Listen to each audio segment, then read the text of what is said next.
I take this morning's inspirational reading from the dawning of the age of light. Words from the present Jesus. Present here, present now, present always.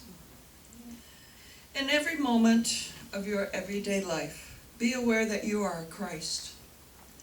Love flows through you to others, lifting, teaching, removing fear, and permeating all. They feel the Christ love and accept it. As you become more certain of your divine heritage, you are more confident that God light is radiating from you, lifting others. And as you move through the multitudes in a peaceful, loving attitude, which comes through your conscious contact with your inner knower, there is a blending of consciousness.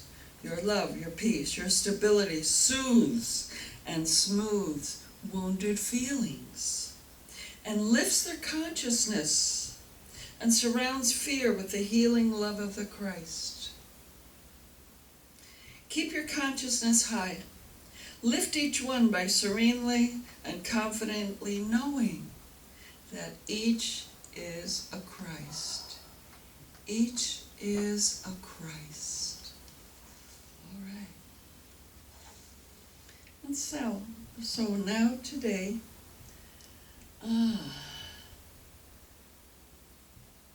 the individual who is speaking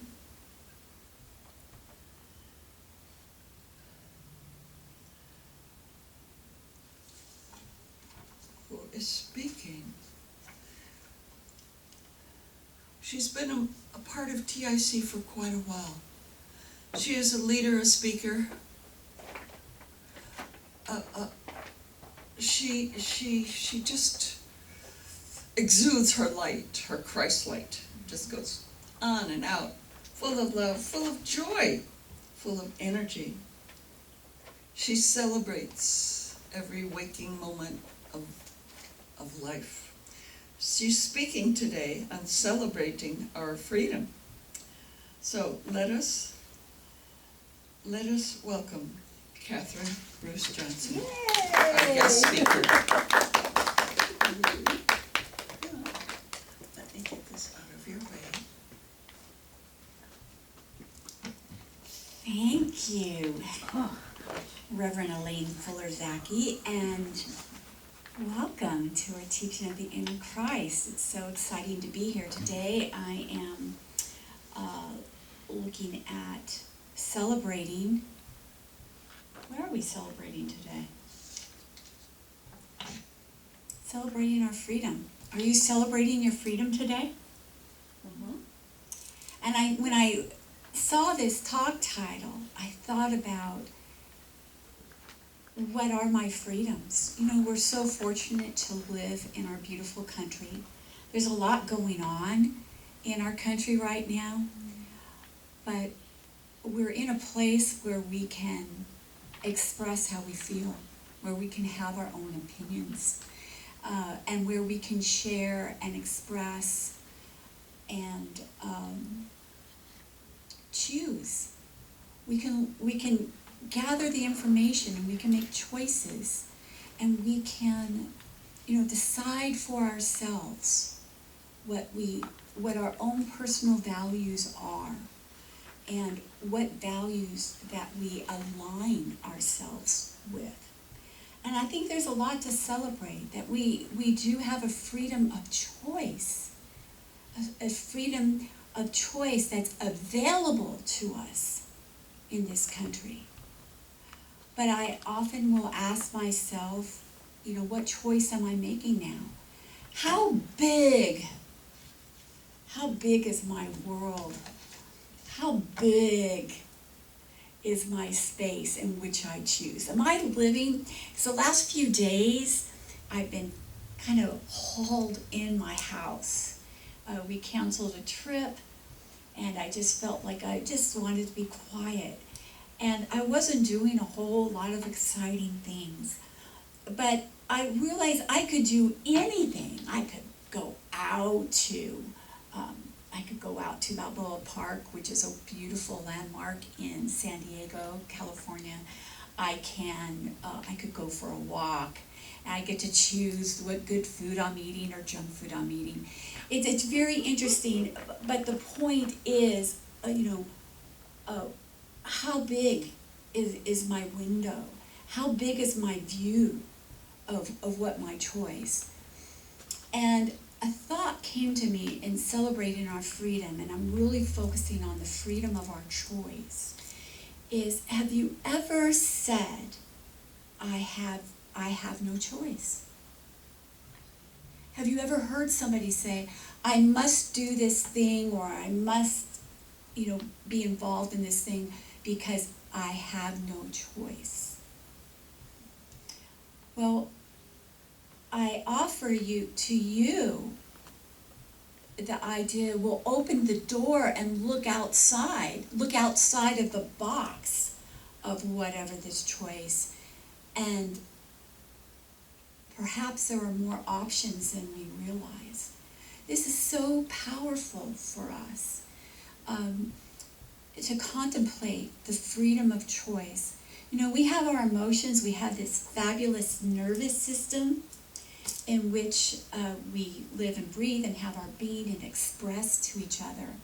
And it reacts, If you ever had somebody cut you off when you're driving, some people get mad. I get scared first, and then maybe I get mad, I'm like, oh my God, I almost died. That's a nervous system response. But, so those things happen, but we don't have to keep dwelling in them. And my question that I'd like to present to everyone is, how big is this space? How big is our bubble of choice? And can we go outside of our box? Our limiting beliefs of what our choices are. I want to share with you a really powerful time of awareness of choice I had when I was 12 years old. I was in 7th grade, so that means I was 12 years old. And I'd had a good day at work. School. Kid work. Let me get back to that space. Yes, I was definitely in school. I was not working. So I had a great day at school with my friends, and there was a discussion with one of the teachers to the classroom about attitudes and having a happy, helpful, positive attitude versus being grumpy, which at 12 years old and, the preteens and the teens, when a lot of hormones come in, and there's a lot of grumpiness and surliness that happens in that age, and certainly that was true for me as well.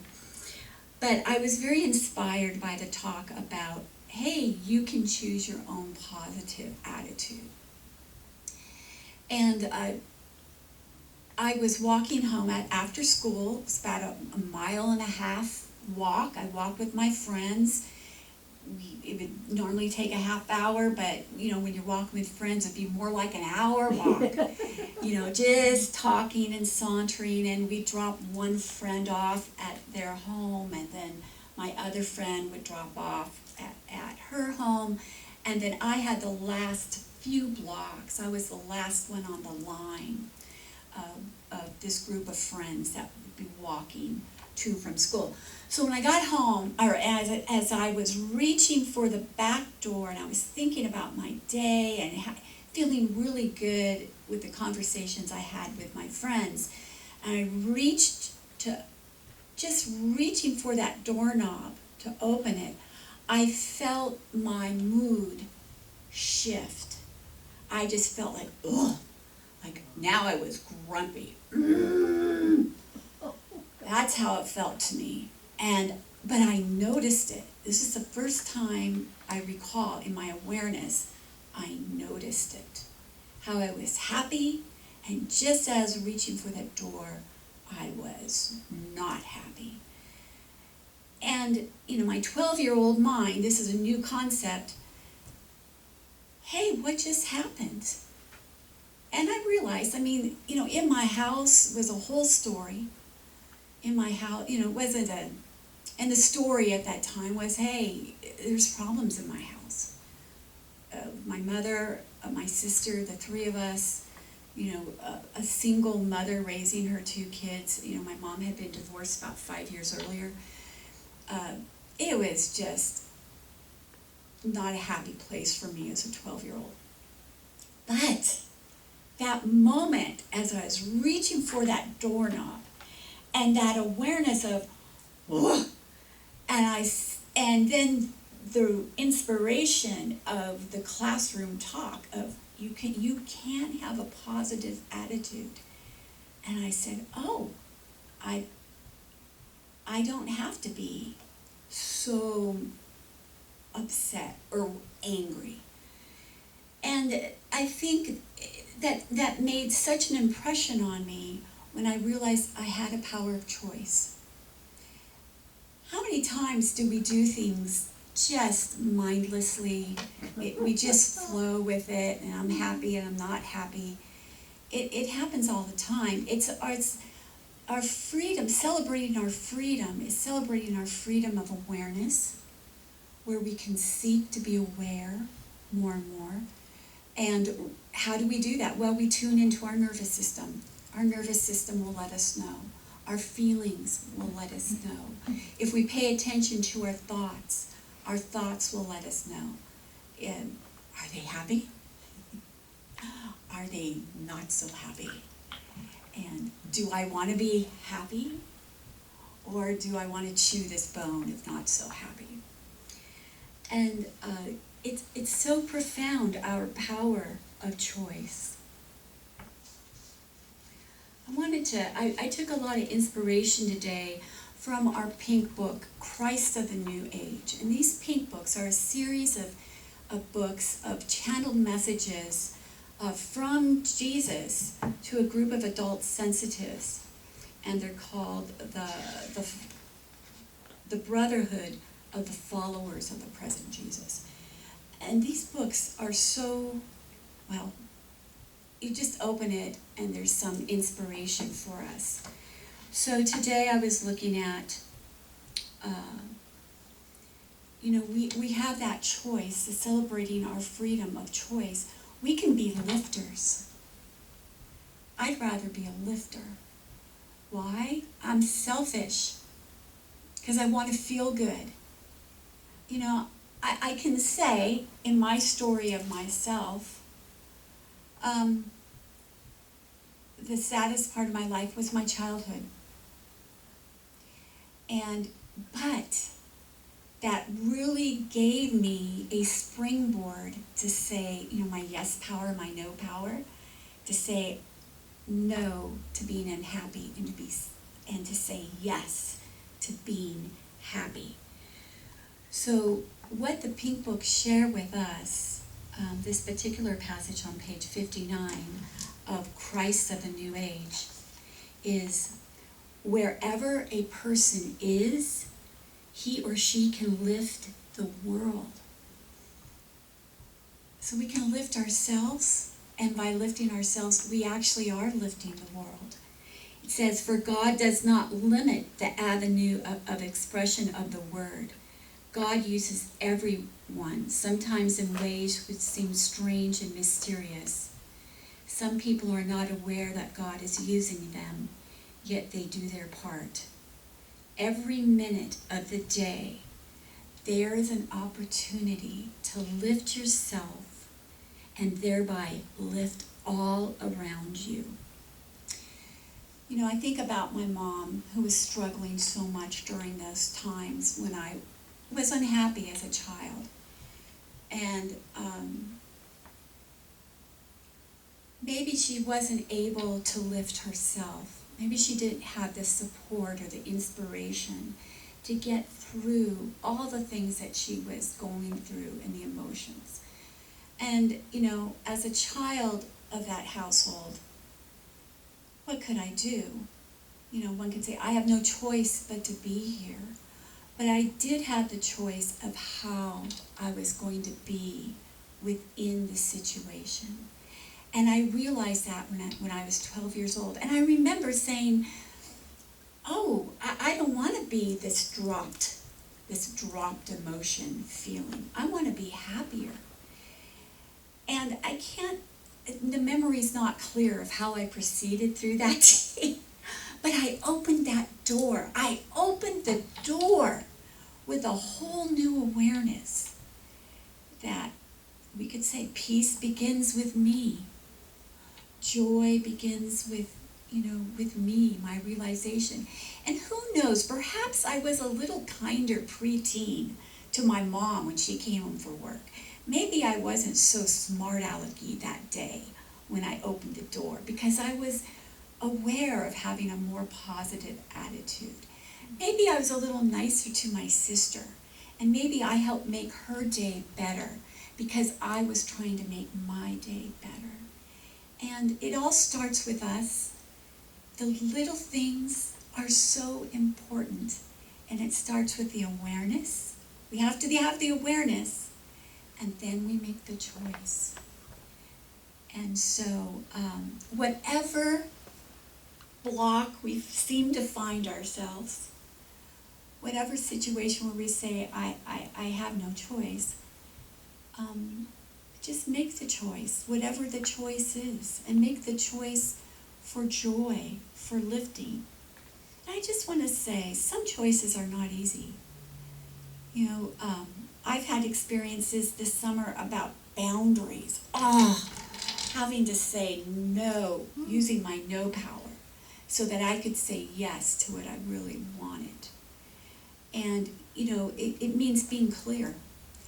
So when I hear the word I have no choice, and I said, well, it is my choice, but why am I choosing this?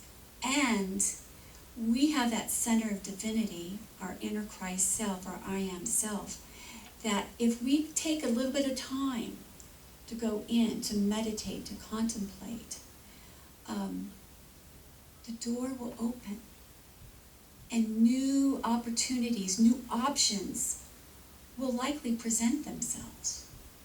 So in our human mind, in our human experience,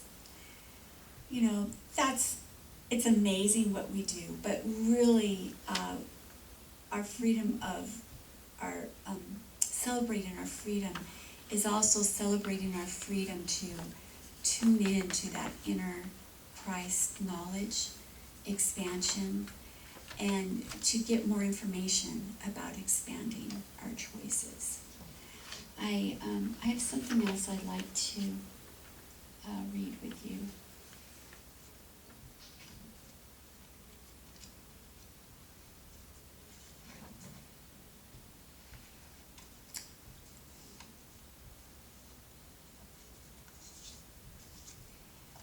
Expand your minds.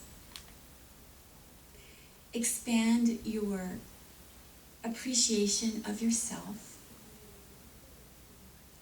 your understanding, your acceptance of the beauty which you are, and fulfill your true duty to God, your true duty for God, which it is your purpose to live on the earth. What is that duty? Expand your joy. Expand your joy in yourself, your respect for your true being, and add to your conceptual figure that it may approach its righteous total. Well, those are interesting words, but the main point is, I feel a little lost in those words, is just tune in, expand, and celebrate. Let's all celebrate our freedom of making the best choice, the joyful choice, the loving choice every day. Back to you, Reverend Elaine. Wow. Very wonderful.